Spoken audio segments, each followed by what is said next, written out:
এশারের নামাজ বা জামাত আদায় করে মসজিদের মধ্যে মিলাদ কিয়ামের মধ্যে শরীক হয়ে মুনাজাত করে জিয়ারত করবেন।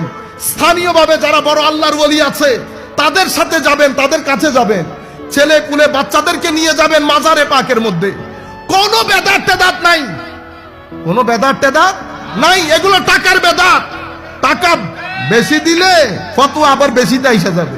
খবরদার, রাতে ঘুমাইছেন তো রাতে ঘুমাবেন না। দিনের বেলায় ভালো করে ঘুমিয়ে নেবেন। রাতে অন্তত একটা রাত জেগে ইবাদত কেমনে করে আল্লাহর ওলিরা সেটা টেস্ট গ্রহণ করেন। আল্লাহর ইজ্জতের কসম করে বলতেছি, তাহাজ্জুদটা ভালো করে পড়েন। 1টা থেকে 3টা পর্যন্ত একটা চার্ট তৈরি করবেন। 1টা থেকে 3টার প্যাকেজ বানাবেন। 1টা থেকে আমি তাহাজ্জুদ শুরু করব। 11 রাকাত 8 রাকাতের তাহাজ্জুদ হবে। 3 রাকাত সালাতুল বিতির হবে। আগে যদি চান সালাতুত তওবা পড়তে তাও পড়তে পারেন। এরপরে সালাতুল শুকর আদায় করেন। এরপরে লা ইলাহা ইল্লাল্লাহর জিকির করেন, দরুদ শরীফ পড়েন। 100 বার 100 বার হলো পড়েন। লা ইলাহা ইল্লা আনতা সুবহানাকা ইন্নী কুনতু মিনাজ জালিমিন পড়েন।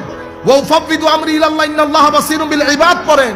এগুলা যদি শক্ত লাগে আপনার কাছে, দরুদ শরীফ পড়েন, আলহামদুলিল্লাহ, সুবহানাল্লাহ, আল্লাহু আকবার, তাসবিহগুলা পড়েন, একটু করে কোরআন শরীফ পড়েন।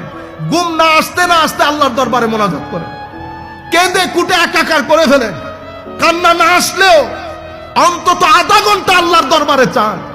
মনে রাখবেন, আমার আল্লাহ যদি আমাদের চেয়ে বড় বড় লোক যারা এই রাস্তায় ছিল না, আমার আল্লাহ তাদেরকে কাউকে বিশির আল হাফি করেছে, কাকে ফুদাইল ইবনে ইয়াস করেছে।